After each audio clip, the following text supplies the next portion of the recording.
What's up, everybody? Welcome back to another episode of the Bump and Run podcast. I'm your host, Ben Thompson, and as always, I'm joined by Charles Norman and Ryan Bush, and we got a loaded one here tonight, guys. It's Cowboys Eagles rivalry week, so that's gonna take up a big chunk of the episode here towards the end. But let's get into some all things here. Week 5, we got a second segment. We're gonna talk about a little bit of buy or sell.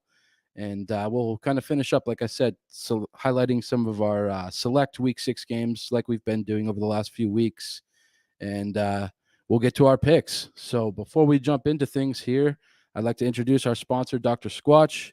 Dr. Squatch is changing the way men approach hygiene by providing all-natural, high-quality, healthy products that will make you feel like a man and smell like a champion. We're talking bar soaps, hair care, colognes, beard oils, and more. If you're new to Dr. Squatch, you can save 10% off orders of $20 or more on your first purchase using promo code DSCBRICK10. Once again, that's DSCBRICK10. It's on your screen now. Go ahead and help them help us. So without further ado, boys, let's get into the show here tonight. I guess we don't really have much of a choice other than to talk about that sloppy Thursday night football game. That was the Colts over the Broncos, 12-9. Bush, what were your takeaways from the game, my man? Well, I wasn't able to watch the game live exactly, but Russell Wilson missing KJ Hamler right there on the goal line was very reminiscent of him missing Ricardo Lockett and Malcolm Butler picking him off. I mean, come on. I don't know how you missed that. As you can see here on the screen, he's looking towards the left side of the end zone, and he doesn't even take a look back towards the right. I mean, yeah, he had it predetermined. Because exactly. He knew he was going to no matter what, which he's which is never a good idea, as we all know. But I think we're starting to see. This is the vibe I'm getting, at least. I'd like to hear what you guys think about it as well. I don't think Russ is particularly liked amongst his teammates. I think he's really starting to prove how corny he is, how unlikable he is, and I think his teammates are getting tired of his shtick. I mean, it's becoming more and more apparent, in my opinion. Yeah, I mean, we talk about it every week, and I was looking at the schedule for this coming week, and it's like, how in the fuck are these guys on another primetime game? Like, they're on Monday night now. And it's just like, everybody thought this whole Russell Wilson to Denver thing was going to take the league by storm. And this was going to be something where they go on this big Super Bowl run here. And everybody bought into it. The schedule makers bought into it.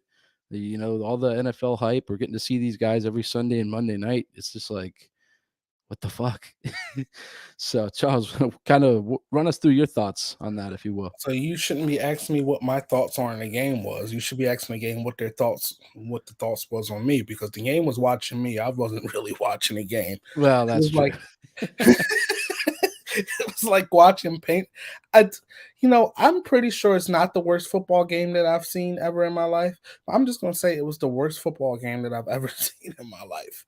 It was like, no one, how some people say, no one wanted to win, so they just kept tossing it back and forth. No one wanted to play. It just was weird.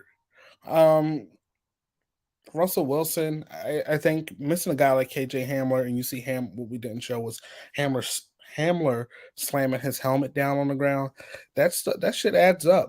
You got a $250 million quarterback here, and guys in the locker room are going to start wondering why we paying this guy $250 million and he can't even make a correct read on the ball, on a play, a game-winning play.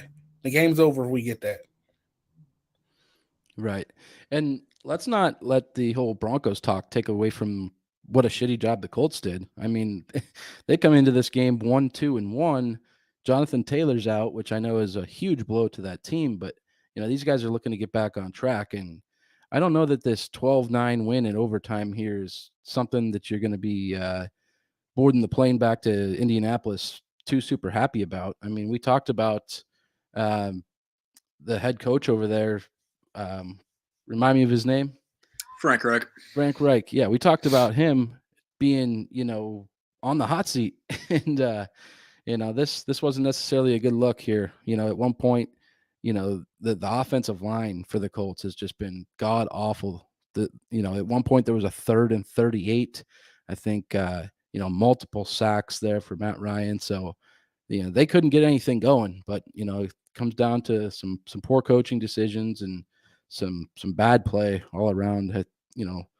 Good for Gilmore stepping up there at the end, but quite the laugher. So I don't want to talk about this one too in depth. I mean, if you guys are ready to move on, we'll talk a little Patriots and Lions.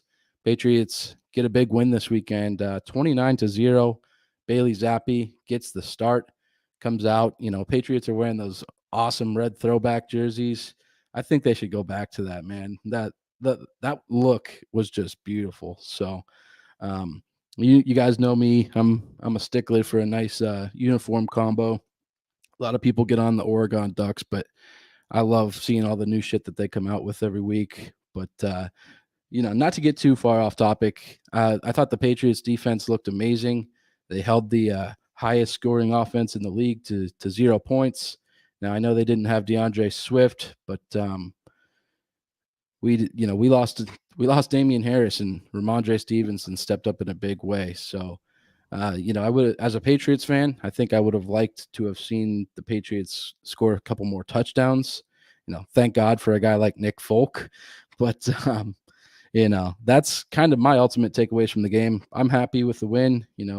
Big game here coming up this weekend in Cleveland. But before we move on, I'll just toss it over to Charles for your thoughts on this 29-0 win. Okay, I guess Belichick said, "Fuck it, these are still Lions. I'm not losing to them," and they shut them out. They looked really good on defense the other day, and the Lions were the number 1 scoring offense in the league. They scored a bunch of points on the Eagles, a bunch of points on the Commanders, a bunch of points on everybody that they play. I mean, last week didn't they just have like almost 100 points scored in their game against Seattle? Yeah. So for the Patriots to shut them out, that's a pretty big deal in my eyes. I also liked those red jerseys and it's Pat the Patriot in the middle of the field. Yep. My second favorite Patriots jersey. I like the early 2000s Patriots jerseys the best. I just like them. Right. But yeah, I thought this was a game that the Patriots obviously needed. Yeah. They should have won last week against Green Bay, I think. And I think the Patriots team is a lot better than what their record shows. I mean, Ben, we were talking about that before. But Bailey Zappi's doing his job. He's doing exactly what he's supposed to be doing. He's doing exactly what the Patriots need him to do. The offensive coaching staff still kind of a worry for me, but defensively, those guys. See that, Bill Belichick's smart. He hired defensive coaches to coach the offense. That way he can have double the defensive coordinators. Smart guy. And as some of those, I think there's a team in Texas, they say they think their defense is going to win them a championship. But I think in this case, the defense actually wins championships. The Patriots have actually shown that in the past 26 years. So, yeah. Yeah, and props to Matt Judon, AFC Defensive Player of the Week. Got to be happy about that. So, Bush, your thoughts on the game? I just couldn't help but notice Charles's references there towards the end of his point. Look, this is exactly what New England needed to get back on track. A very similar start to last year for them. I believe they were 2-3 around this time as well, and they had a couple of wins that got them right back on track. But, like Charles mentioned, Bailey Zappi, he's doing his job. He threw a beautiful touchdown pass to Jacoby Myers up along the sideline into the end zone. The defense was obviously stout. They shut down the number 1 scoring offense in the league up until that point. Really not much to say. Just an excellent team win all around. Hell yeah. Yeah, no, I was super happy with the way they played. Bailey Zappi stepping up into a big role, third string guy, new to the team this year, and he got it done. So I'll be interested to see how the kid plays moving forward. But like I said, Ramondre Stevenson made my day, man. He had 160 plus yards, I think it might have been. So props to him for that one. But let's keep things moving. Let's talk a little Bills and Steelers. I know we briefly highlighted it last week. We don't got to spend too much time on it. But have a day, Gabe Davis. I mean, dude had a 98-yard touchdown, a 62-yard touchdown, and Josh Allen. Hats off to this fucker for the way he plays week in, week out, doing shit with his legs, over 400 yards passing. Bills basically did whatever they pleased on offense. And, I think if you're going to take anything away from this game as a Bills fan, I would say that the rookies look good. You had good play out of Kyer Elam, Shakir, James Cook had a nice touchdown. So, it was a good day for Bills fans everywhere. But one of the things I think everybody was more so interested in this game is to kind of see how Kenny Pickett would fare as he starts to progress and work in this Steelers offense a little bit. And I'm thinking that at some point the connection between him and George Pickens is going to be something that this league is going to remember. I could be wrong, but Charles shakes his head in agreement. What are your thoughts on this, man? I've been saying it all preseason. Him and Pickens are going to be good. But to go back to Bills for a minute, I think I picked Gabe Davis as my breakout player this year, and he has not disappointed yet. I mean, he was hurt, I think for a game, but the first game he got the season started, scored the first touchdown of the season. Then the other day, he's making catches like he's making it look easy, and I think the Steelers, while things look bad now, that team is going to be something, a force to be reckoned with in the future. I think Kenny Pickett is definitely going to be a good quarterback. Ben, I agree with you. George Pickens, oh my God, that guy's good. He's good. And I think Kenny Pickens is too, and that they'll continue to grow their chemistry and be okay. They just got a very hard schedule, a really, really hard schedule. Bush, your thoughts on maybe Pickett and the Steelers? We talked a little bit about the Bills, strong offensive output, but kind of give us your thoughts on this game, maybe from the Steelers' perspective. Yeah, look, obviously it was a spanking by the Bills, but I think that, as you guys mentioned, this is a team that is in transition mode. Roethlisberger retires. Things didn't exactly work out with Trubisky here the first couple of games, and it's looking like Kenny Pickett's going to be the future. There is clearly going to be a very strong connection between him and Pickens, considering they literally entered the league at the same time. But this could be a bit of a rough go here for the Steelers. It's a time of transition. The offense is a little erratic. The defense obviously, can't do everything for them. I think they're really missing TJ Watt right now. He's such a difference maker for that team. But as far as the Steelers go, I think that their future looks bright. I think that they're building something, but these are the growing pains that they're going to have to endure until they get to that point. Right. Yeah, and that's basically what Tomlin said, the other day. He's like, look, we can't let this define our season. We can't roll over. Just got to continue pushing forward, and that's kind of what you would expect out of Tomlin, who hasn't had a losing season as a head coach in this league yet. So, pretty impressive run by him. Although it's trending in the opposite direction here this season, but we'll see. Like you said, the Steelers have a rough stretch of games, and it doesn't get any easier this weekend with the Buccaneers coming into town. So let's talk a little bit about your Cowboys, Bush. You're the only one that took them this week, so props to you for that one. They go out and get a big dub, 22-10.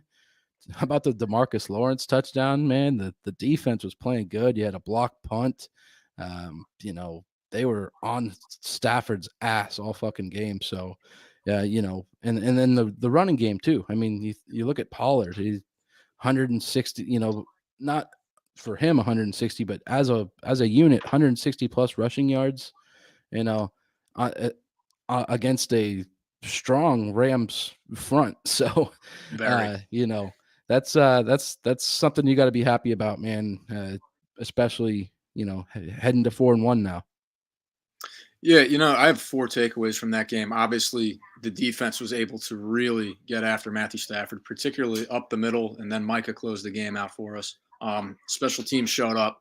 Can't remember the last time. I think it was maybe last year, but the Cowboys don't block punts very often on special teams. So that was obviously very nice to see. Those two specific instances won them the game. They had a strong ground game. I thought Pollard's 57-yard run was the key. Zeke picked up some timely first downs on the ground. And then, Cooper Rush, he barely threw for 100 yards. He made some very, very timely passes to CD Lamb to pick up a first down that led to Pollard's rushing touchdown. And then the pass he threw to Michael Gallup on 3rd and 15, where how he was able to contort his body to not only catch that pass, but get 2 feet in. I couldn't believe that. Absolutely beyond me.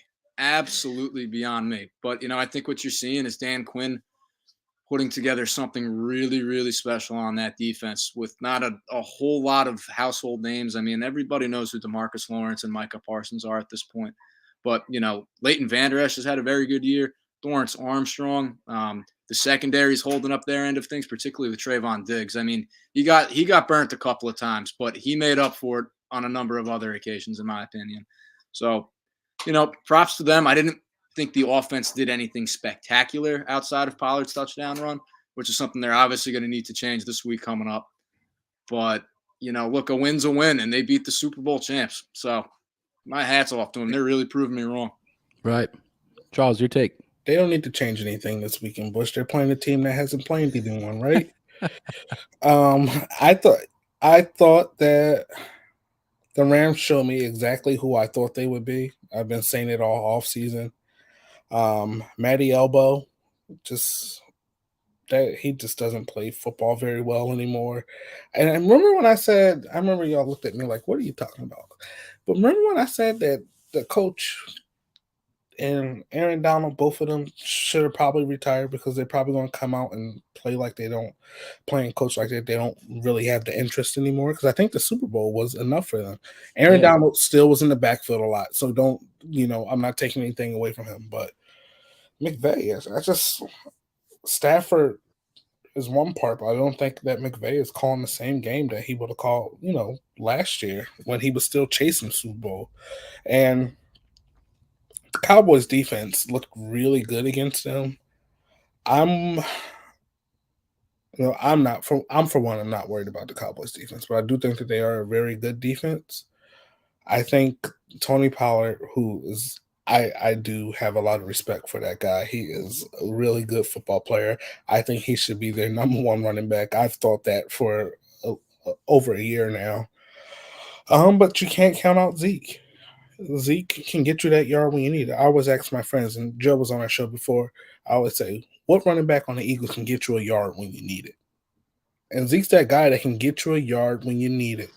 And Cooper Rush, there was one play, so we named the good play that Michael Gallup made, but there was one, it was like 3rd and 5. Cooper Rush hit him right in the hands, and he didn't catch it. And I was like, oh, shit. There was that one, and then CD caught a pass on 3rd and 4, but had it punched out. So, you can't put that on. And Cooper I think Rush, those exactly. type of things, you got to help, as Shannon Sharp is calling him, Cooper the intern Rush. You got to help the intern out because it's true. He's playing he reminds me, so I know Jenna's dad is watching. So Tim, I don't know if you remember back in 2002 when Donovan McNabb broke his ankle against the Cardinals and AJ Feely had to come in. And Cooper Rush's performance reminds me of AJ Feely, how he was able to bring the Eagles down that stretch while McNabb was out. He's not doing anything special or anything, but he's playing football that puts his team, or not even puts his team in a position to win, because I don't think he's doing that, but keeps his team out of position to lose. So there's a difference between putting your team in position to win and keeping them out of position to lose. And I think that's what he's doing. And that's what the Cowboys need right now. He's the hot hand, literally, because the other quarterback's got a broken thumb, and they're going to try to rush him back, but we'll talk about that later. But I do think that the Cowboys, and we'll get into the contenders or pretenders, I think this football team, and we give Jerry Jones a lot of shit, Jerry has built a serviceable football team. I won't say good or great because we know they'll be one and done, but he has built a team that can get, defense in the playoffs and the cold games. Defense is the one thing that travels. Defense and the running game. Those are the two things that travel. And the Cowboys got both of them. Yeah, uh, I totally agree with that, man. You don't need somebody who's going to come out there and be slinging it all around. You're just asking for this guy to get you from one week to the next, and it just so happens that they're picking up some wins while doing so. I mean, at Bush, I don't think you probably could have expected any of what has unfolded thus far. You know, Absolutely not. I yeah, mean, literally after week one, I thought this team was toast. They came out flat. Dak got hurt. Great. Here we go. It's gonna be a long year, and yeah, they turned it around, man. They turned it right, around with some really really impressive wins. I mean, they beat both the teams who played in the Super Bowl last year. A huge divisional win against the Giants on a Monday night, and a big divisional win against the Commanders. hell yeah, What more can you ask for at this point? right. So let's talk some Eagles and Cardinals. Eagles, sneak out of there with a 20-17 win. Charles, I know you had texted and said that you were a little bit upset with the coaching, and I was just wondering if that was more so on the offense or the defense, because I kind of watched that game back, and it just seemed like no one could really get anything going on either side.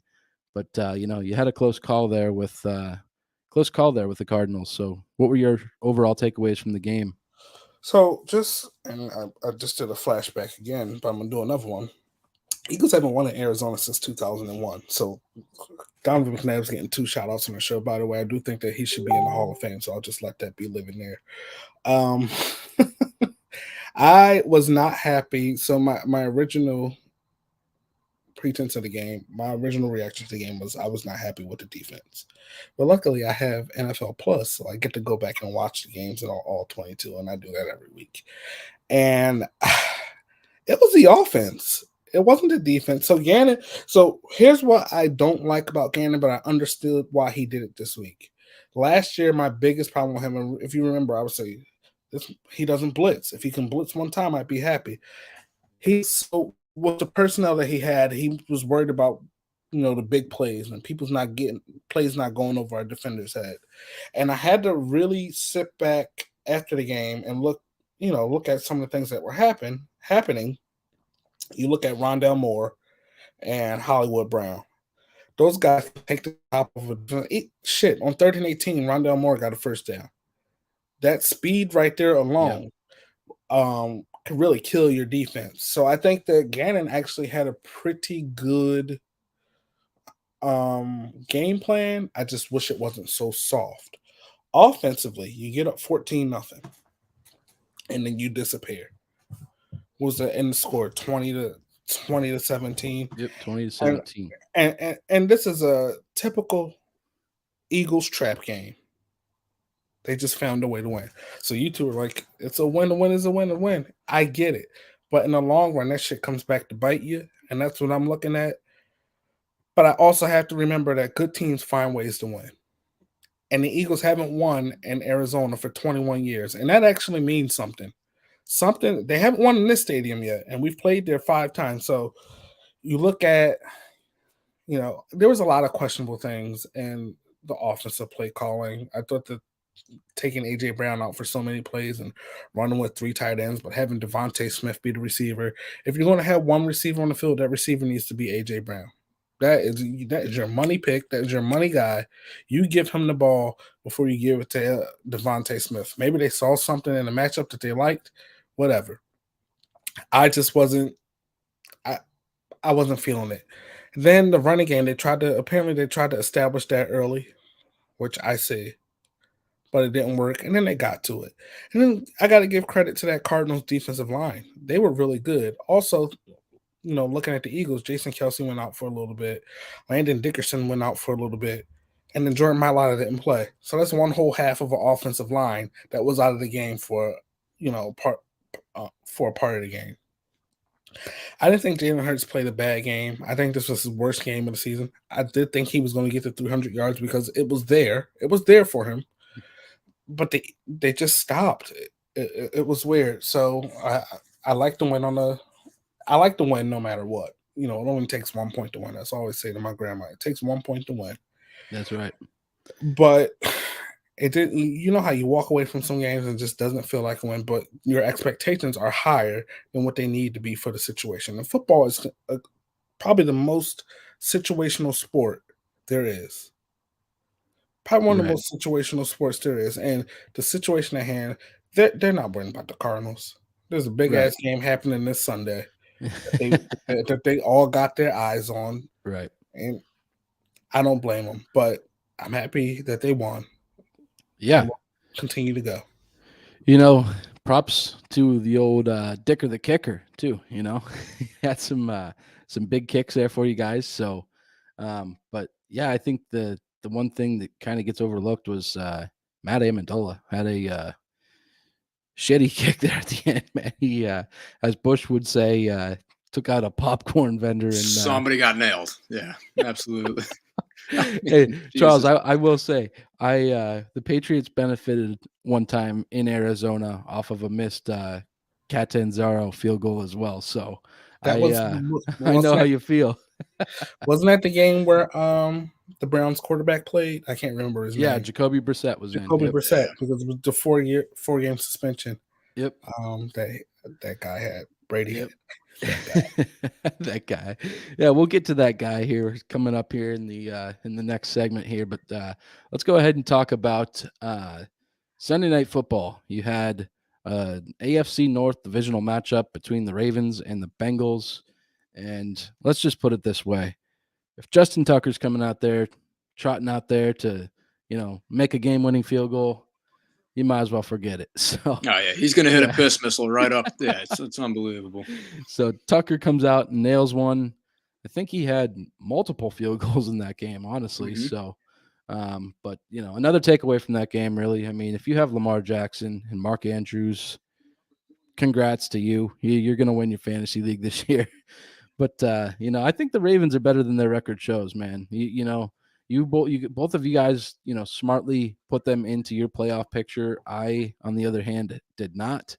I know that the Bengals kind of hung around all game, but they had that 4th and goal play blown up where they could have just tied it at 13. So, you leave, and then not to mention at the end there where they do score the touchdown, and it's like you're leaving these guys with 2 minutes, and it's Lamar Jackson, and they only need a field goal. Forget it.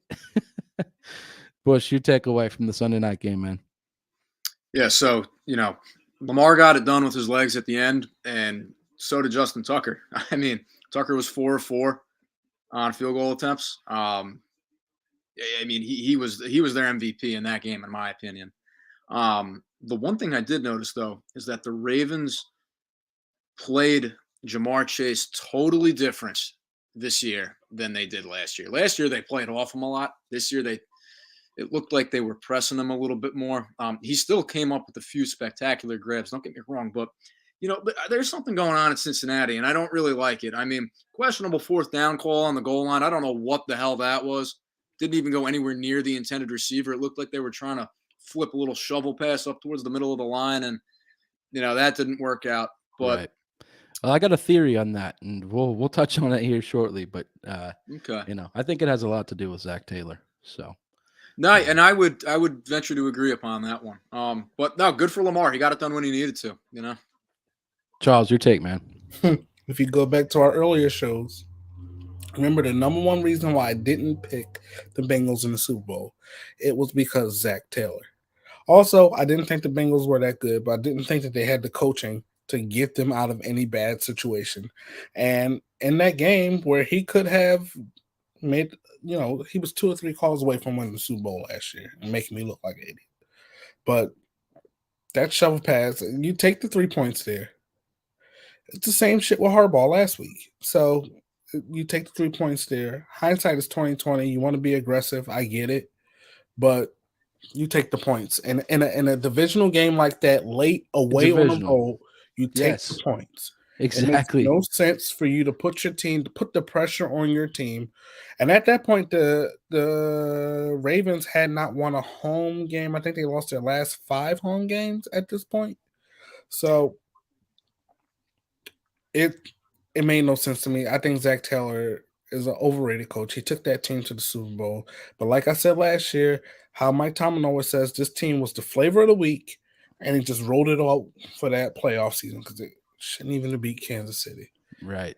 And if Vrabel wasn't an idiot and would have ran Deontay Foreman instead of Derrick Henry on that 4th and 1, maybe we're not even talking about the Bengals or Tannehill throwing the ball like he played to the Bengals like he paid for them. So, good job by the Ravens. Like you said, Justin Automatic Tucker.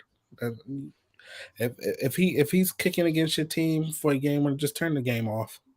Yes. Yeah. It's over. Yeah. Yep.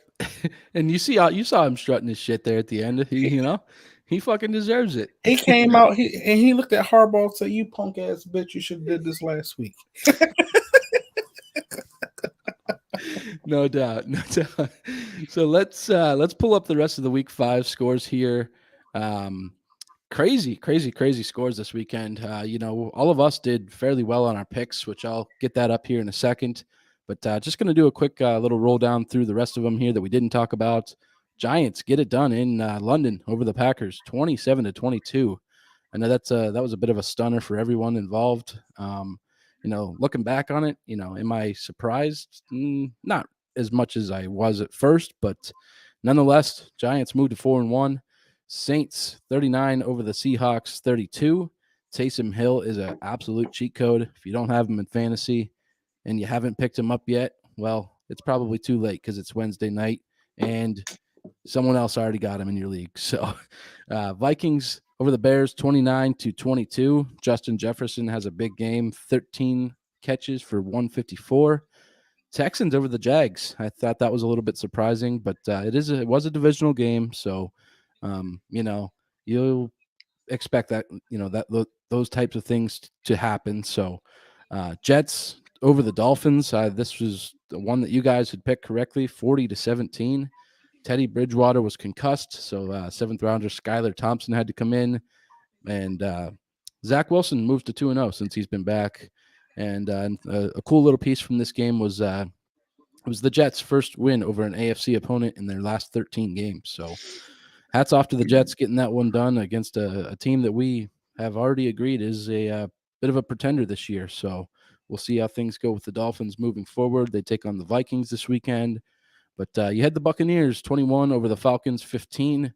Very, very, very questionable roughing the passer call on Grady Jarrett, which extended the Buccaneers' drive there at the end of the game.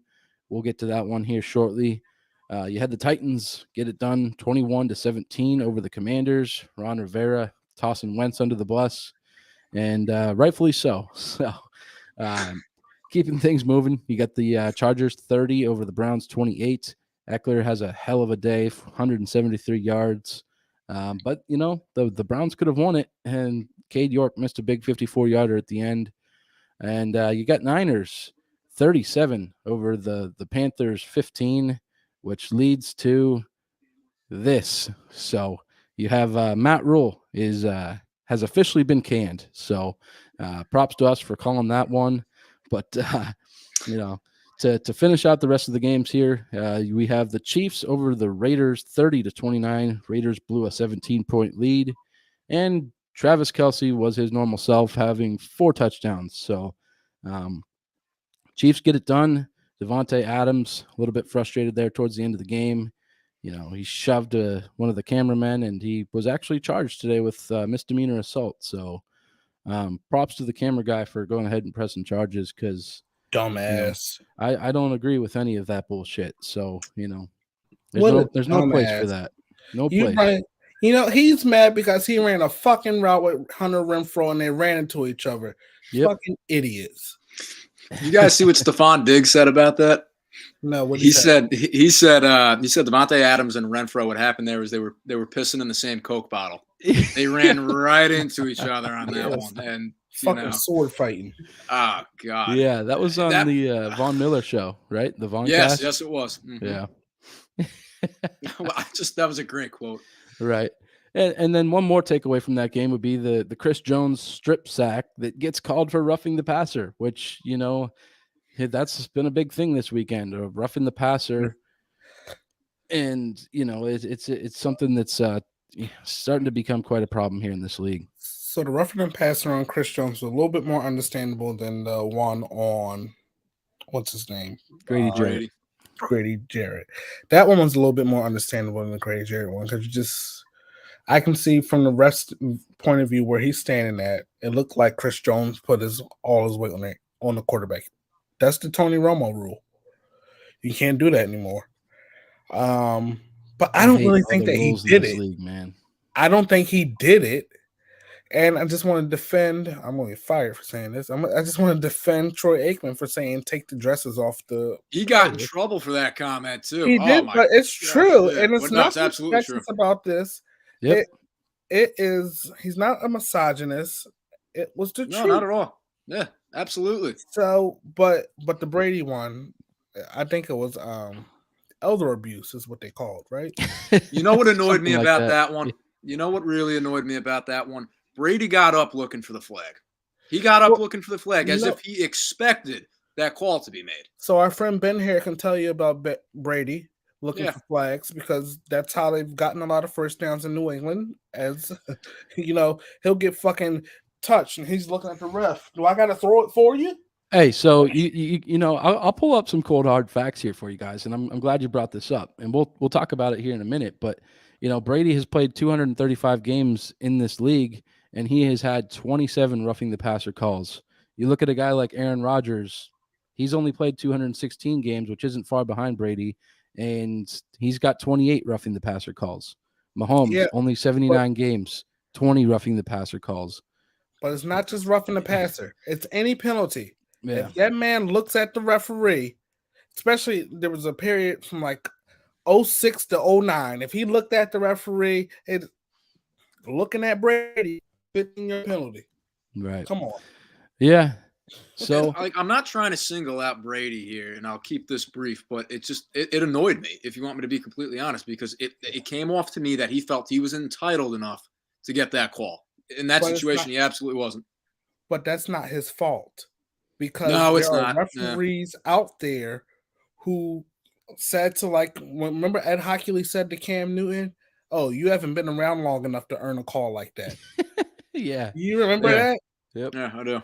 So, and Brady, I mean, he was the golden boy. But if he looked at a ref, there was a penalty. It didn't have to be a roughing the passer. But if there was holding on a receiver, if Brady ran up, I mean, no other player in the league runs up into a ref's face the way that Tom Brady does. I agree to that. Yes. So, you know, that's one of the things I wanted to talk about here in our buy or sell. So I will just go right to that first and, you know, toss it up here. NFL's roughing the passer penalties are going to cost a team in a big game at some point this season. Are you guys buying that or are you selling that? I'm selling it. You don't think so? No, because if you're good enough, my coaches always said, and the good coaches always say, don't let the referees be in a position to do that. And you should also not be like, I think about the Clay Matthews. Remember when they changed the rule where you couldn't drive the quarterback, like put your weight on the quarterback going into the ground. Pummel him into the ground. Yeah, and then Clay Matthews did that to whatever his name is, Kirk Cousins, and that game against the Vikings a couple of years ago. Yeah, if it's a game like that where the teams are slugging it out, but I think the players just got to be smart. Start pulling up. You got to start pulling up, trying to. Like Chris Jones, in his case, he couldn't because he was trying to keep the ball, right there because he took the ball. It was a strip. Put your hands up. You got to. That's sad, man. That's sad. You got to from somebody who played on the D line, man. I just don't know what you're supposed to do. Like you're left with no other option. 350, 400-pound man rushing full speed in there. I mean, how the fuck are you supposed to stop on a dime and just be like, wait, never mind? You don't got to stop, but put your hands up because I'll tell you what Brandon Graham said today about this. Tom Brady's father. It ain't going to change my mindset because they asked him about the NFL being so productive on quarterbacks. He said, it ain't going to change my mindset. We work too hard for those sacks. Those quarterbacks make a lot of money. Whatever they break, they can get fixed. I don't think the defensive linemen actually care about these rules. And eventually, right now, the NFL is in a spot where they're going to try to protect these quarterbacks at any cost. because of the shit that happened in Miami. Right. And yeah, So you see them start to, take these yeah, actions and whatnot. But Bush, I bad guess actions. your take on the roughing the passer penalties here in the league. I'm going to agree with Charles here. I'm going to sell this as well because I think the NFL is going to take a long, hard look into this because if a call like this costs a team a playoff game, there will be outrage, absolute outrage. And John Perry made a very good point on Monday Night Football before the game actually started. These guys, the best officiating crew works the Super Bowl. The best officiating crew works the Super Bowl. Each referee gets graded each week on the calls they made. Jerome Boger, probably going to get an F for that call, for being completely honest. But these guys want to be able to work the playoffs, and they want to be able to work the Super Bowl. How do you do that? You get these calls correct during the regular season. So I think they'll shape up from here on out, because this just can't happen. This just can't happen. But I'm going to sell on this one. Right. And I'll sell it as well. I mean, starting out the conversation, I kind of felt a little bit more strongly for buying it, but it's only going into week 6 here. The NFL, I will say that they have a tendency to, put shit into action here. So, we may even see something here in the coming weeks that changes how this is. And I know it's been, something where they talk about potentially doing a quick review of this, but you know how that's gone in the past where every single time Right. there was a potential pass interference, it's like, oh, here comes the challenge flag. So, The rest, it's too much. if you challenge a penalty, they're not going to overturn it because they have to admit that they were wrong. It makes no sense. We only got the pass interference shit because those whiny ass Saints fans, and I get it, that was a pass interference, but they're not going to say, "Oh, we were wrong, we fucked up. Let's reverse it." Right. Look at the percentages on the overturns on that. It's not high. Right. So how about this one? Buy or sell? Giants head coach Brian Dable is an early candidate for coach of the year. Charles, your take. I want to buy, but not actually, all that impressed with the Giants. They had a really good game the other day with Green Bay, but I'll buy it because Dable's making. I mean, Daniel Jones still makes some like bad throws, but you can tell there's. I always think that development with the quarterbacks, you got to take progress as it comes, and there's a lot of things that he's doing. I don't think he protects himself well. And people talk about Jalen Hurts not protecting himself well. I don't think he protects himself well when he's running the ball. But as far as being a passer, I got to give it to him. He's doing pretty well. Right. Bush, your take on this one. Yeah, I'm going to buy this as well. I think Brian Dable's coming to New York and has absolutely changed their culture. I mean, that's all it takes. That's all it takes. They had to get rid of Gettleman. They had to move on from Joe Judge. I think that he's really, really done a good job with that locker room. Christ, he's got Saquon and the Wildcat.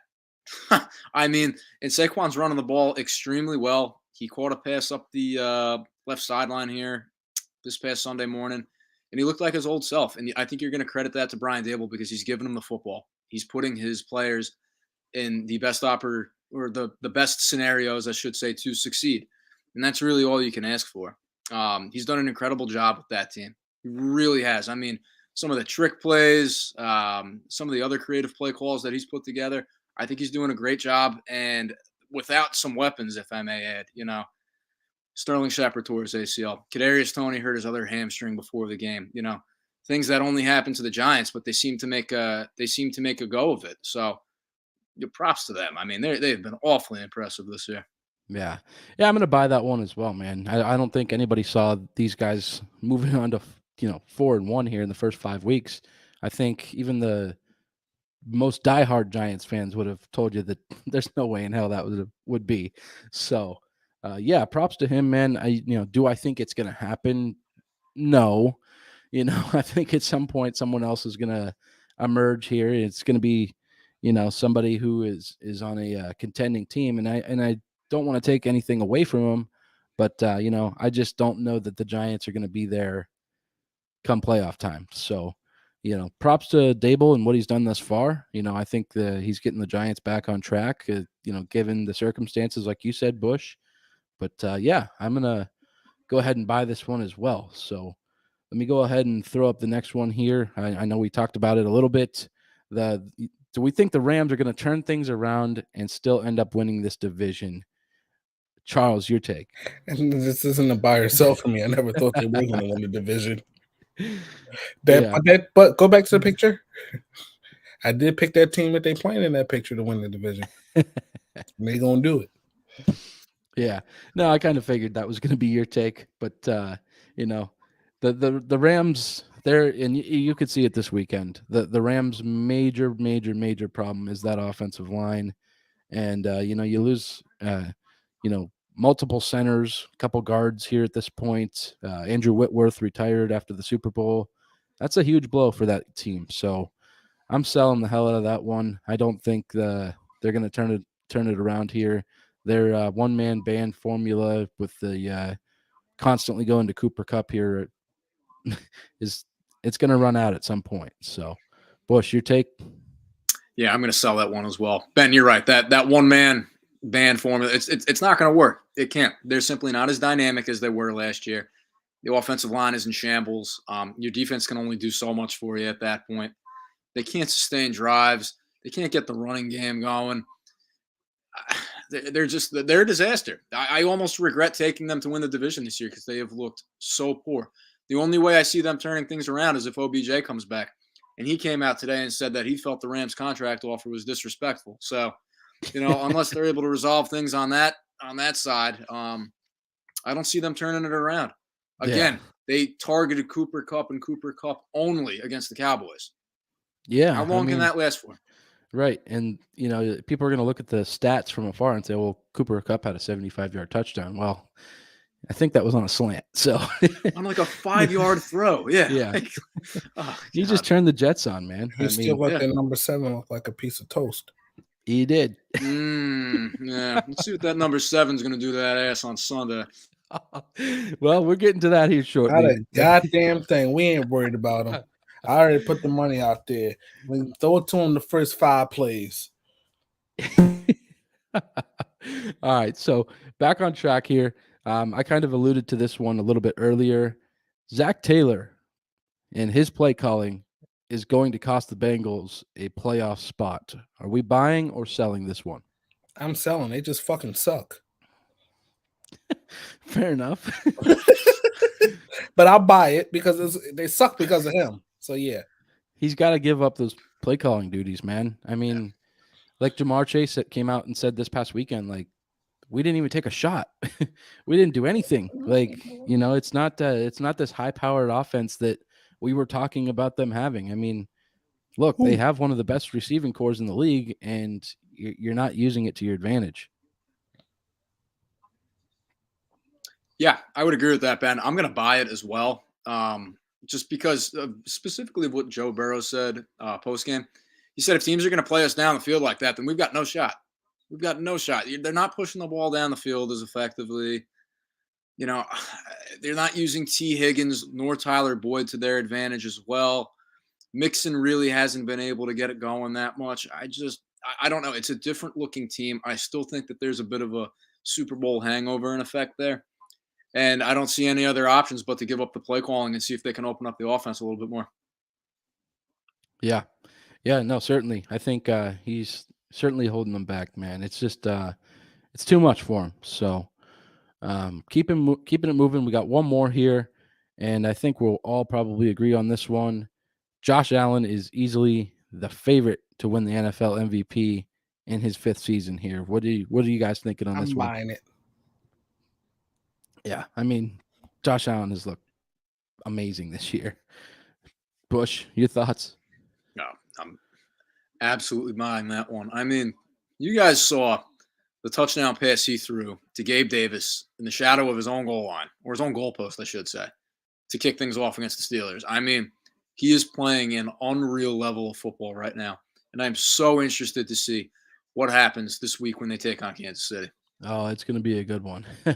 But yeah, that the play you're talking about, I saw a video of it on Instagram earlier, and I was showing Jenna. I was like, this man just had like a Steph Curry type moment here because he got knocked down on that play, but he got up and he was just like flexing and shit. Like he already knew, like, how Steph, he'll hit that three and just start running back the other way.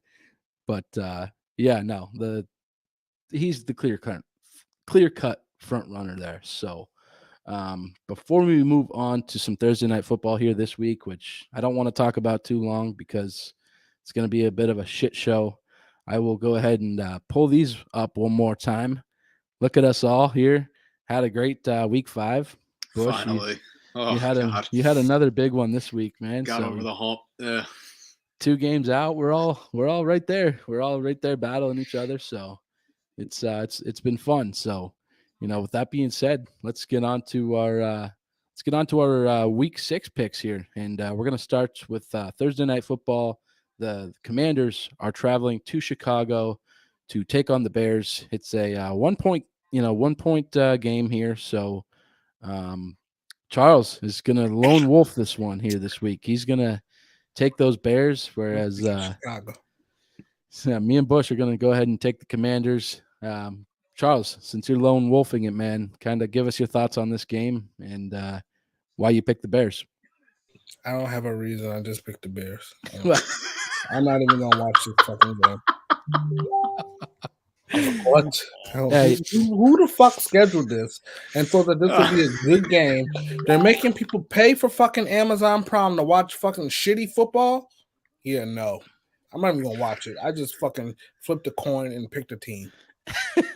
So I saw somebody did the math last week because the Thursday night football game last week was a shit show as well. And, somebody actually did the math and it comes out to be like $78 million per broadcast. It's just like, what the hell? So, yeah, I'm not looking forward to this one either. I went with the Commanders simply due to the fact that I ain't picking the Bears anymore. I got burned on them a time or two here early on this season, and I'm not going to let that happen again. Who's home? The Bears are home, and they are favored by 1. But they'll win by a half a point. Yeah, I took the Commanders as well. I think that their offense is better, number one. And listen, despite Ron Rivera's comments about Carson Wentz this past week, which I felt were a little unwarranted, because Wentz is 5th in the league in passing right now. I just think that coach. Yeah, I mean, look, I think Ron Rivera is a very intelligent guy. I absolutely do. But to throw Wentz under the bus there and to do it so bluntly was just, I think it speaks to his frustration. But Rivera's got a hand in this too because he's a defensive-minded head coach. Their defense sucks. So, I don't know. Yeah. That's what I'm saying. Stupid-ass coach. He's a smart guy. I like Ron Rivera, but let's be honest. He's the fucking brightest spot of that organization. Yes. We know about their owner and the stuff that they do. He's like the gold. Oh, this guy is living a good life. We're just going to keep him around, even though he's not going to coach us to any higher levels. Right. It's shaping up to be a little bit of a dust-up this weekend. All I know is they better have Carson Wentz out there when they return to Philly on Monday Night Football because I want to boo the shit out of him. I actually don't care to. Are you going to that one? Yeah, I'm gonna be there just for Carson. Oh man, I can't wait to see some of those videos from the link. Your videos that you take are always top notch, man. Those Fly Eagles Fly chants and how about that? How about the text that you sent there? I think it was you. This woman was complaining, saying that these fans just keep chanting EAGLES Eagles. Good, like you can spell. Good, you can spell. That's what we do, bitch. Fuck you. That's probably her first Cardinals game ever. She didn't even know she thought she was at sport ball. Let's get the rest of the week 6 matchups here. Some of the other ones we're going to talk about here are Patriots, Browns, Bills, Chiefs, Vikings, Dolphins, and then we will finish up the episode here talking about you guys' matchup, the Cowboys traveling into Philly this weekend, Sunday Night Football. But let's talk a little Patriots-Browns.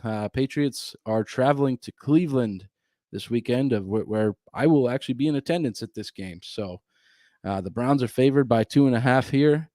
And looks like Bailey Zappi's going to be getting another start here as Mac Jones continues to rehab the high ankle sprain that he suffered a few weeks ago. So I am going to roll with my boys this weekend. I think they go in there and get a dub. And, it'll be a close game. It'll be, one of those three-point games or a touchdown game. I mean, look, the Browns have been keeping it close with everybody that they've played thus far. So, it's not going to be no, storm in there and get it done if you had Brady at the helm or anything like that. But, I'm going to roll Patriots this weekend. I think the defense is continuing to win us games just like your defense is, Bush. And I like our odds this weekend. So, Charles, your take on the Browns and Patriots Sunday at 1. Patriots win. Go Zappy. Go Zappy. At this point, you know what I'm waiting for. Oh, I know. Bush, your take on the Browns and Patriots this weekend. Yeah, I'm going to take New England as well. I think they're the better team at the moment. Browns are kind of skidding here, losing. What are they? When did they lose 2 or 3 in a row here now at this point? I think that they cannot wait to get Deshaun Watson onto the field, but Brissett has played well. It's not due to him. But I just think New England's the better team all around. I think they're the better coach team. And this Bailey Zappi kid, he looks good. I think he can really sling it. I really think he can. He's doing his job, just like Belichick always preaches. So I'm going to take New England. Yeah. Continue to roll with Ramondre Stevenson. Keep hitting Hunter Henry up the seam. You got Jacoby Myers.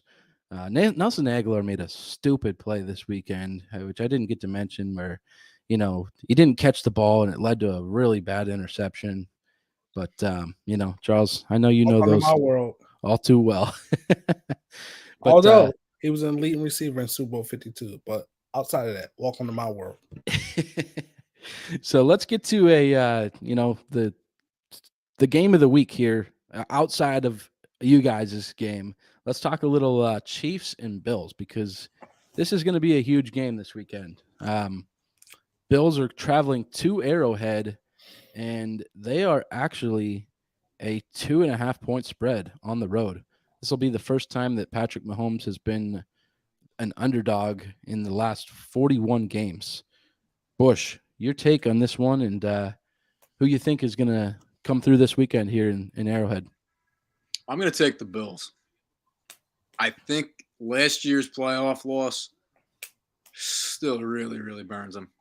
I mean, we talked. That was one of the best football games I've ever watched. Probably the second best football game I've ever watched behind New England coming back and beating Atlanta in the Super Bowl in 2016. I just think the Bills are playing a different level of football right now. Kansas City was down 17-0 to the Raiders at one point. That game could have gotten real ugly and really out of hand. But I just think the Bills are – but it didn't, because it's the Chiefs, But I just think the Bills are on – they're just clicking on all cylinders. I think that they've got a really, really good football team all across the board, no matter what you say. I think Von Miller's going to get after Mahomes a little bit here. Stephon Diggs and Gabe Davis are playing their asses off. They look great. There's really not much else I can say about that. I think that Buffalo is just the better football team at this point in time, despite the fact that they have the same record as the Chiefs. Right. Charles, your take on this one. Are you going Chiefs, or are you going to rock with the Bills as well? Chiefs. I'm going Chiefs. Yeah. That's kind of where I'm at as well. Hold on, Ben. And here's the thing. The Bills are a really good football team. And I'll actually say that. Josh Allen is a really good quarterback, and I think he deserves to be MVP of the league. But my homeboy and them Chiefs and Andy Reid alone, I'm going to pick the Chiefs. So you're going to have to scheme something up like they did with 16 seconds left last year. What's Yeah. going to happen? Although the Chiefs did lose to the Bills in the regular season, and it wasn't a close game last year. Right. Yeah, don't get me wrong. I by no means do I think that any one of these teams is going to struggle in this game. I think it's going to be very close, but ultimately at this point in time, I'm going to ride with my bold prediction here and say, it's time for the Bills to put up or shut up. It's going to be time when push comes to shove. These are the guys that stand in your way from getting to where you want to be. Go out there this weekend and show that you can get it done, because you look at the last couple matchups and Chiefs come out on top. So I am going to roll with the Chiefs this weekend. I think that they humble the Bills a little bit here. I like the fact that it's at Arrowhead. And, listen, if that game's played in Buffalo, I think it's a completely different environment. But I think, and they haven't played at Buffalo in the last several times. Which it's been doesn't at make Arrowhead sense every to year. me. Yeah, it's like, come on. But yeah, I think if you ever had a Bills Chiefs game at Buffalo, man, that would be Buffalo might get torn down. I mean, yeah. No half days for school. They're canceling school. If that was on like a Monday night, forget it. I don't think the home field advantage will affect the Chiefs. Good teams go into hostile environments and win. Right. You see it with the Patriots, not last year, but with Brady. Yeah. The Ralph was called the Tom. Yeah. Fans, so. Yep.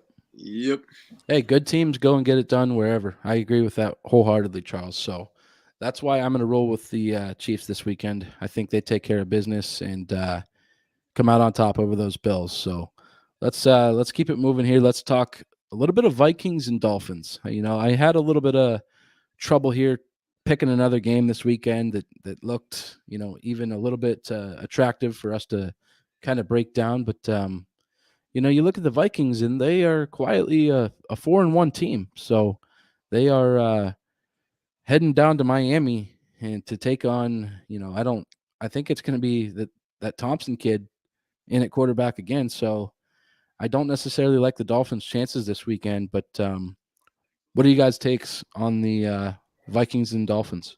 I'm going with the Vikings.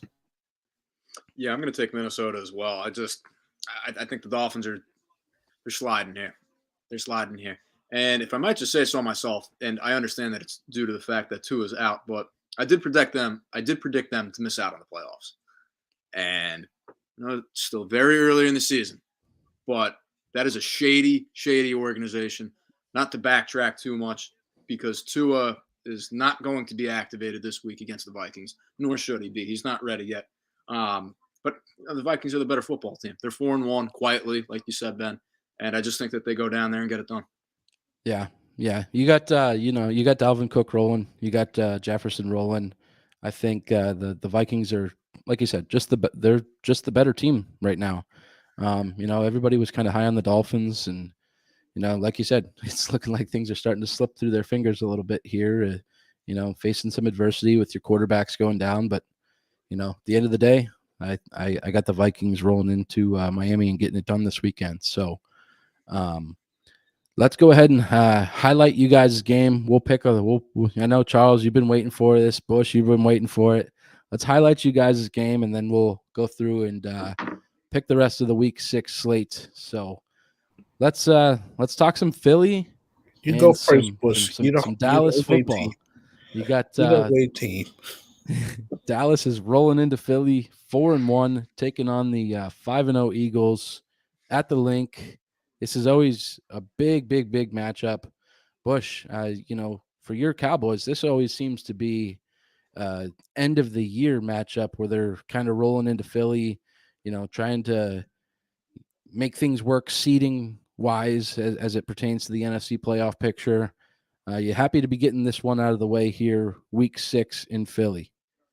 I absolutely am. The Cowboys have gone on the road against the Giants and beaten them, and now they're going to go on the road against Philly in what is arguably the matchup of the year to this point. Sunday Night Football, that's certainly going to attract a viewer or two, in my opinion.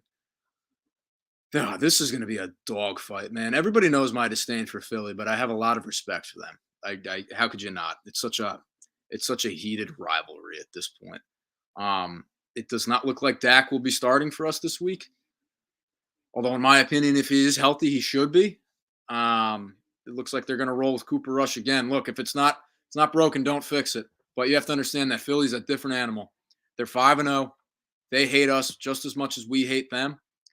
And their fans are going to be absolutely insufferable this fall between the Eagles and the Phillies. Let me just get that out of the way. It's gonna be crazy. Absolutely. But listen, I can't take anything away from the Eagles. They're the best team in all football right now. If it wasn't for Josh Allen, I think that you could argue Jalen Hurts is an MVP candidate. But there's no shot in hell I'm going to bet against my Cowboys this week. I think that they're going to go in there and they need to make a statement win. They're 7-3 against the Eagles in their last 10 games, 3 of which they've won in a row.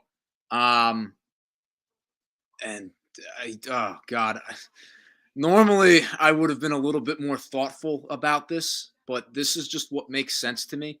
And I'm trying to be objective as possible because I know Philly's undefeated, but I think the Cowboys are going to have a trick up their sleeve for them this week. How's your take? The only trick the Cowboys got up their sleeve is the fucking hose that Jerry Jones was searching for on the fucking corner of that place that he got when he got into the car accident. But good one, Bush. Look, I'll give it to the Cowboys. That defense is pretty good. But so is that Eagles defense, because I'm looking at, teams that give up, completion percentage. The best completion percentage, Eagles are number 4. Yards per attempt, guess who's number 1? Not the Cowboys, the Eagles. Cowboys are number 3, though. You look at sacks, Cowboys are number 2, and the Eagles are number 4. Cowboys got 20 to 17 sacks. So you're not the only good defense in this game. If we go to, rushing, which I haven't done yet, but you all aren't doing too well against rushing yards this year. And I think you're 27. The Eagles aren't doing too worse. So fuck the Cowboys, man. Bush, you my guy. I love you. I hope Tim's still watching. We, get Tim's comments up on the board. He's been commenting some good stuff tonight. But here's the thing. The Eagles haven't beaten anybody. That's what people are saying, mainly Cowboys fans. But I think about it. The Cowboys have beaten teams with bad offensive lines. The Tampa Bay team, bad offensive line. The Cincinnati team, bad offensive line. Who was it week 3? Was it the Giants? Bad offensive line. Last week versus the Rams, bad offensive line. So that's 4 wins against teams with – well, no, because you lost to Tampa Bay, which I thought they should have won. I picked them. Fucking pussies. Fucking got me down one point to Ben. And then I'm looking at this weekend. The Eagles' offensive line will be healthy coming into the game. I know Michael Parsons is a good guy. I'm old school. I like Buddy Ryan, So I know Michael Parsons coming in with a groin injury. Oh, yeah, we're going to go attack that. You want to play with Dak Prescott this week? Oh, yeah. One of my Jordan Davis's fat ass is going to fall on that hand. It ain't just going to be a broken thumb. We're going to they going to need that shit amputated. That's how much I hate this team. I hate their fucking fans. You know why? Because their fans talk about shit, dusty shit, like those 5 Super Bowls, which I respect those 5 Super Bowls. It could have been 10. But you know why it's not 10? Dude. You know why it's not 10? Because of Jerry Jones. If he just would have shut the fuck up and the behind-the-scenes work on building that roster, Jimmy Johnson would have won you the last, you'd have won every Super Bowl in the 90s. You seem to be just as invested in their history here as some older fans. So, oh no, I'm a football guy. Yeah, I'm a football guy, but I do know this. I'm not invested in their history, but I'm aware of so many Cowboys fans that all I hear about is their history. Here's what annoys me about Eagles fans: they have this whole Dallas week. The Commanders, Dallas week. The only team that doesn't have a Dallas week is the Giants because they're not insecure in this rivalry. Well, we are always in your heads. We are always in your heads, and you damn well know it. Nobody cares. Always in your heads. Giants. You guys, there's not a team in this division that cares about the Giants. Never works out for you. There's not a team in this division that cares about the Giants. Be honest with yourself. There's not a team. They're 4-1. How can you ignore them? Just the way that I'm doing now. Just the way that I'm doing now. Man. They're 4-1. So let me ask you: is 5 greater than 4? Yes, I understand. Okay, so that's how I can ignore them. I can ignore you with the intern quarterback that you got. You better get Dak out there because we're gonna get in that boy's ass. If he throws 100 yards this week, you might lose by fucking 20 points. You better get it together. Dallas week, Charles. Always remember that. Get it together. We're right here. We're right here. And guess what? I'll be here next week. If the Eagles lose, I'll be here next week, and I'll be fucking getting on them the way I'm getting on you right now. But the Cowboys ain't done nothing in my book. The people be fucking hanging off their nutsacks the way that they are. This ain't a family show right now. So if you got the kids around you, turn the shit off because we're talking Eagles Cowboys right here. But I will say this.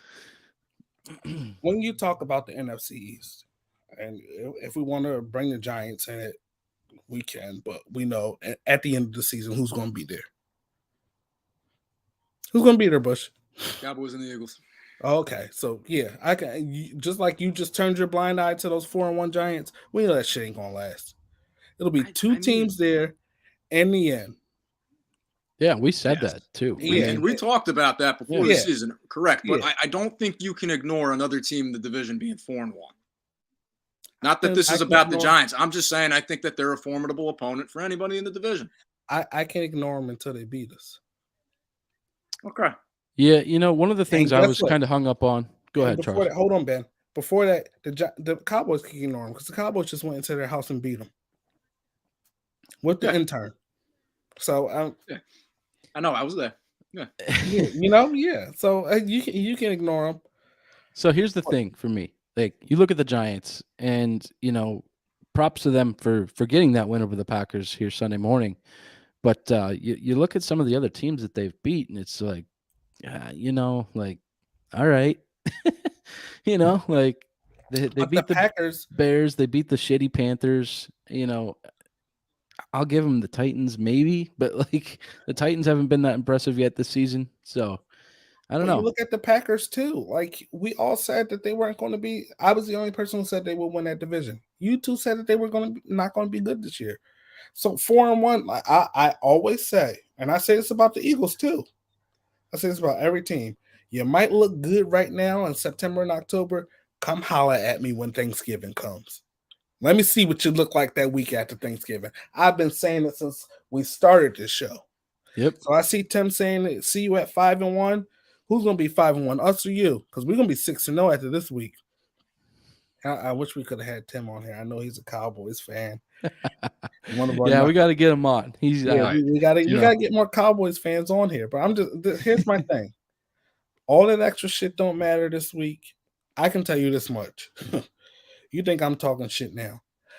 I ain't gonna talk shit if we beat the Cowboys because Don't give me that. Yes, you absolutely will. You are lying straight through your teeth right now. No, I'm not gonna talk here. No, I'm not gonna talk shit if we beat the Cowboys. He'll be on here next week with the the virtual backgrounds. I'll be talking Lombardi trophies. No. You guys know me. I'll be talking more shit if the Eagles lose this game. How does that make any sense whatsoever? Because he's going to be hard on those coaches, man. Remember? Are you going to be talking more shit about the Cowboys? You're going to be talking more shit about the Eagles? Say it again, Ben. What? You going to be upset about the coaching? Have I not been upset about the coaching before? No. Has that not been my number one thing about the Eagles all off season? Right. No, it has been. You ain't heard me give a prop to the Eagles for being 5-0 yet. I'll give you that. You look. You ain't heard me give a prop to them for that. You kind of did this past segment, though. Check the other Eagles. You were boasting about them being 5-0 and everybody else being either 4-1 or 1-4. Well, no, I said 5 is greater than 4. That's still implying that you're giving them props for being 5-0. Well, it's 5. No, that's just basic math. It's 5 greater than 4. Yes, of course. Yes, it is. But okay, and you were talking about the Giants. I've never once said that the Cowboys being 4-1. Every week I picked the Cowboys when you did it. Because I lost faith in them. Absolutely. And I am man enough to admit that. So, and enough of that shit. We're going to beat the shit out of them. I want to win by 1. You know what? I want to win by 1 point. 1 fucking point. Because I know that'll hurt you more than the fucking 21-point victory. 1 point, 1 point, I'm not going to sleep. I go to sleep on Sunday. Y'all know I go to sleep on late night football now. I'm not going to sleep. You better break out some of those cocktails in a can, baby. I'll be asleep before the game comes on. I knew I was going to need a Truly for this episode specifically because of this segment. Absolutely. So, Bush, what do you think? What do you think a guy like Cooper Rush feels like when he sees this motherfucker running in off the sidelines this weekend? Oh my God, this fucking asshole! He said, "I'm going in." So I'm just gonna say, I'm going in. Guy is exactly why people hate the Eagles. No, so I'm just gonna say, let's separate him. And no, we're not doing any separating. No, we are going to separate him because the reason why he's not allowed on YouTube anymore is because he was reaching out to young underage girls and trying to do sexual things with them. Okay, so yes, we will separate him from the rest of the pack. I don't do no shit like that. Right? No, ever. But if you notice, you don't see EDP on there on YouTube, or he doesn't have anything new. And he even, like, when the guys caught him, and I'll send you all the video afterwards. When the guys caught him, he said he was coming there for cupcakes or cookies or something like that. No, he had intentions on sleeping with a young underage girl, and it was a whole bad thing. Right. Yeah, we can separate that. Yeah, let's put the rivalry to the side here for a second. But before that, I will give you, he was an obnoxious asshole who Eagles fans didn't like. If you look at any real Eagles fan, any Eagles fan who at that time who was doing broadcasts at the point, nobody, and I even talked to EDP before, and me and him got into it. That video has now since been taken down from YouTube. Nobody has ever respected him. He is not. First of all, his first time even coming to Philly was in like 2015. He said, what's the guy? Numbers, I can't remember. Y'all wouldn't remember either. Oh my God.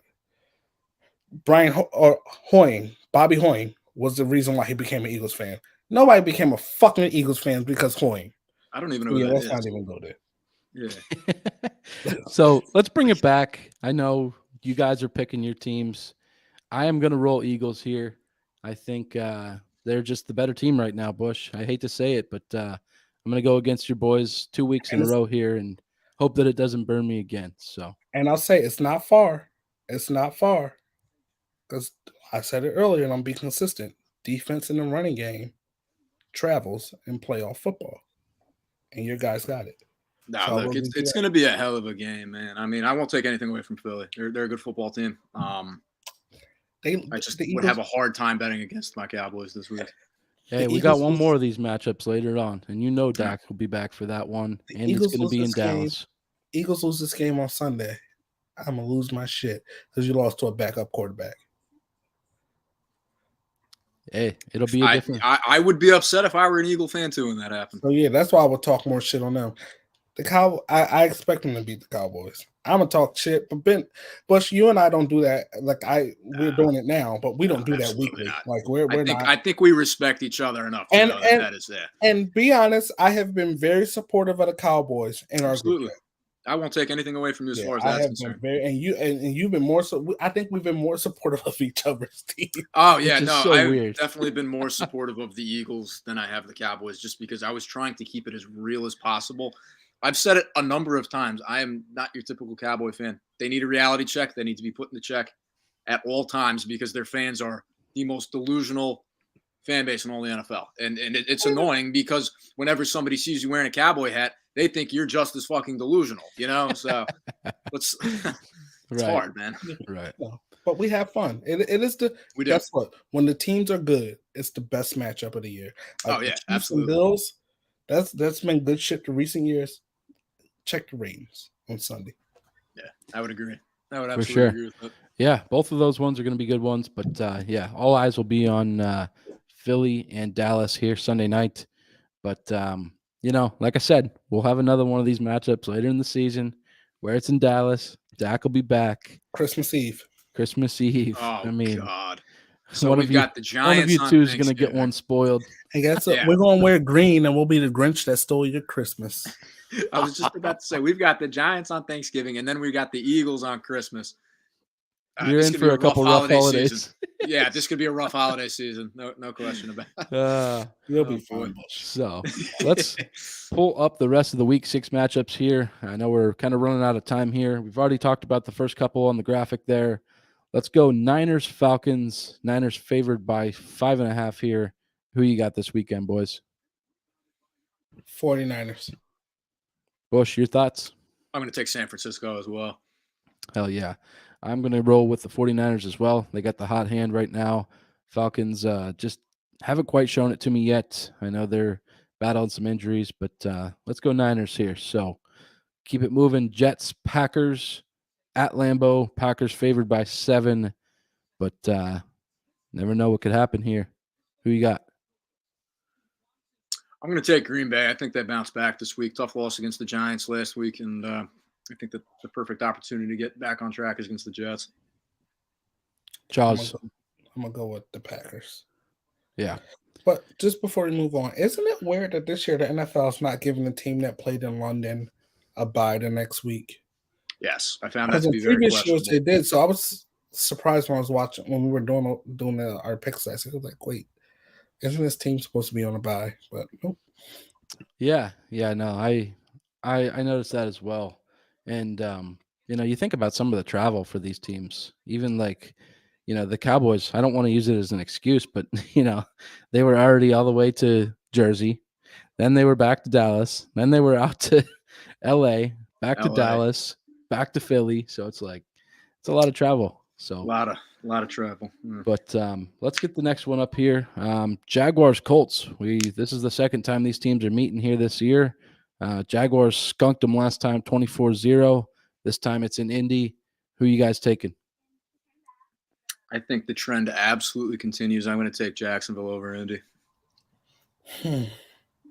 This is a tough one. Yeah, it is because Indy's at home. And we don't know if Jonathan Taylor's playing, but it didn't really matter to Jacksonville. I think Doug will coach his team. I'm going to pick the Jaguars. I'm going to roll Colts 2 weeks in a row here, guys. I think the Colts. That's our division winner. That's who we picked, man. Yeah, it is. I know. So I'm hoping that they continue to try to get back on track here. This is a must-win game for those guys. So you can't lose twice to the Jaguars here this season. I mean, all hope is lost at that point. But we've already talked Vikings, Dolphins. Let's talk some Bengals, Saints. I thought this one was a little strange given the spread here. It's only a 1.5, but we mentioned the Bengals play calling and their offense being kind of stale here over the last few weeks. It's at the Superdome. I am going to roll with the Bengals, even though they're on the road. Who you guys taking this week? I'm going to take the Bengals as well. I just think, the Saints both of them are very inconsistent teams. But, there seems to be this trend with the Bengals where they're up, down, up, down. I think that they bounce back this week against the Saints. Look, I'm rooting for the Bengals because I got the Saints first-round pick. So, yeah, you also had the Saints winning that division, though, Charles. So I know they the Seahawks. Look, I'm got them last week. Everything. No, this guy, unbelievable. Yeah. So, all right, let's keep it moving here. Ravens and Giants. Ravens favored by 5.5. This one is at MetLife. I'm going Ravens. I don't see the Giants getting a 5th win here this weekend. How about you guys? Yeah, I'm picking Baltimore. So I am voting for 2 people here. I just got off the phone with my buddy Anthony Natal prior to the podcast starting, and he wanted me to mention that the Giants are going to kick ass this week. I am also going to take the Giants. Oh, my girl Katie. There we go. Yep. She's been here all show as well. She's been watching the whole time, so appreciate you chiming in, Caitlin. Let me shout out my girlfriend's sister, Tiffany, too. It looks like she commented, there goes my Christmas after we talked about the Cowboys playing the Eagles because she is also a Cowboys fan. So, yeah, I just don't see it this weekend. So, Bush, you're going to lone wolf this one, going with the Giants. How about Tampa going into Pittsburgh? Tampa favored by 8.5. Pittsburgh on a big losing skid. 4 games in a row. Who you got? Tampa Bay. Tampa. Yeah, I'm going to take Tampa Bay here too. Here goes a rough stretch for the Steelers. They start off with the greatest quarterback of all time, so I'm going to take Tampa Bay as well. Yep. I am rolling Tampa as well. I think this is an easy one here this weekend. How about for Rams and Panthers? I actually mixed this up. The Panthers are not home. So the Rams are actually home at SoFi this weekend, favored by 10.5 against the Matt Rule-less Panthers. I'm rolling all Ravens. How about you guys? You rolling the Ravens? Or excuse me, I'm rolling all Rams. I'm going Rams too. I feel inclined to take Carolina because now that Matt Fool is out of the picture and Baker's sidelined for the next couple of weeks, maybe this is the shakeup they need here. But that would be foolish of me, so I'm going to take the Rams. Bush, I'm so happy. This is your fifth seed we're talking about. Wait, hold yeah, on. I know. I'm so happy Bush called him Matt Fool because Bush is the nice guy on here. Right? I mean, the guy's a clown. So I start calling this guy Matt Fool. Bush is like, I'm not calling nobody names. And he did it. He did, yeah. I heard you guys start saying it, and it caught on, and I was like, he does kind of look like. You guys see the picture of him at the coaches convention? Matt Fool just got fired. yeah, I know exactly what photo you're talking about, Bush. It just looks so awkward. I don't know. Yeah. Not happening. No, not happening this weekend. Panthers lose another one, and Rams get a victory. How about Cardinals going into Seattle to take on the Seahawks, led by Geno Smith, who's been balling this year. 2.5-point spread. Who you got? Seahawks. I'm going to take Seattle as well because I don't like Kyler Murray one damn bit. I got to do it, boys. I'm a lone wolf you. Sorry. Kyler Murray spiked the ball on 31 last week. No, my favorite comment was Charles saying he looked like Hillary Clinton walking into the stadium. That made me lose. But Ben, put the picture up. I don't have it, but I'll have to pull it up. I'll get it. He looked just like Hillary Clinton. It was unbelievable. He's sharing Hillary. I was like, oh my God. Right. I'm going to lone wolf it. I'm going Cardinals this weekend. I think they're the better team. I think they get it done. I thought he was about to approve a message. This message is approved. Yeah. I may be wrong, but let's roll with the Cardinals. I think Kyler Murray gets back on track this week, and you might see a big week out of James Conner as well. This is last week without DeAndre. Oh, that's right. Yep, yeah, Hopkins coming back in very soon. Maybe I'll feel inclined to pick them a little bit more once Hopkins comes back, but until that point. Yeah, I think right now they're trying to get their offense gelling, and without him, it's been tough. I think James Conner is a guy that really relies on having all three pieces of that offense, firing on all cylinders as well. So, I'm going to lone wolf you guys. I'm going Cardinals this weekend. Let's keep it rolling here. We got Buffalo Chiefs. We already talked about that. We got a couple games on buys. We talked about Dallas. We only got one left. So Denver again playing a fourth primetime game this year. It's in LA against the Chargers. It's a 5.5-point spread. You're rolling with Staley, or you're rolling with Russ and Hackett? I'm going to go with the Chargers. Yeah, everybody knows my disdain for Denver, and they look like a total shit show this season. So I'm not even going to waste my breath on this one. I'm going to take the Chargers. Yeah, no, I agree with this one. Russell Wilson doesn't deserve the prime time that he's getting. It is absolutely right about that one, because it's been a bit of a shit show. So yeah, I'm going to roll with the Chargers as well. Although I think that they have had some questionable coaching decisions here, and we've talked about that with Brandon Staley.